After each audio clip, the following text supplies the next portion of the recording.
நான் ஃபர்ஸ்ட் வந்தது டிவி ஸ்கிரீன்ல தான் வந்தது. ஓகே. நான் ஒரு சீரியல் ஹீரோயினா பண்ணேன். இதே மாதிரி தானே ஹீரோயினா பண்ணேன். அதுக்கப்புறம் அதே சமயம் அட் த சேம் டைம் ഞാൻ டப்பிங் போயிட்டு இருந்தேன். ஹீரோயின்ஸ்லாம் வாய்ஸ் கொடுத்துட்டு இருந்தேன்.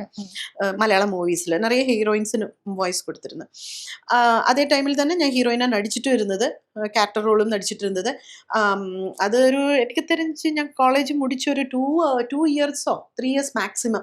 എനിക്കൊരു 21, 22 ഇയേഴ്സ് ആയപ്പോഴത്തേ എനിക്ക് മാരേജ് ആയിடுச்சு. மேரேஜ் ஆகி நான் கொஞ்ச நாள் எனக்கு ஒரு பிரேக் வந்துச்சு. அதுக்கப்புறம் ஒரு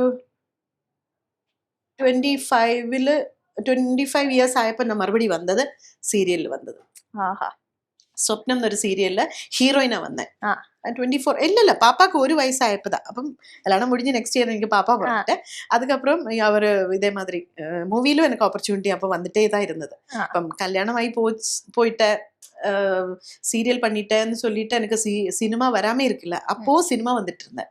அப்போ ഞാൻ സിനിമ பண்ணிட்டு இருந்தேன். സിനിമയും സീരിയലും ഒരുമിച്ച് ആരംഭിച്ചിട്ട് 2000 ഒരു 5, 6 പാപ്പ பிறந்தതൊക്കെ 2001 பிறந்தது பாப்பா பிறந்தது. அதுக்கப்புறம் 2002, 3 ഞാൻ മൂവി பண்ணிட்டேன். 5 സീരിയൽ பண்ணியிருந்தேன். 2007 എനിക്ക് രണ്ടാമത്തെ state award, actress award, second best actress പിന്നെ கிடைச்சது. പിന്നെ ഡബ്ബിങ്ങിന് 2 വർഷം ബെസ്റ്റ് ഡബ്ബിംഗ് ആർട്ടിസ്റ്റിന് state award, Kerala state award கிடைச்சு. അപ്പൊ ഇതെല്ലാം இந்த டைம்ல தான்.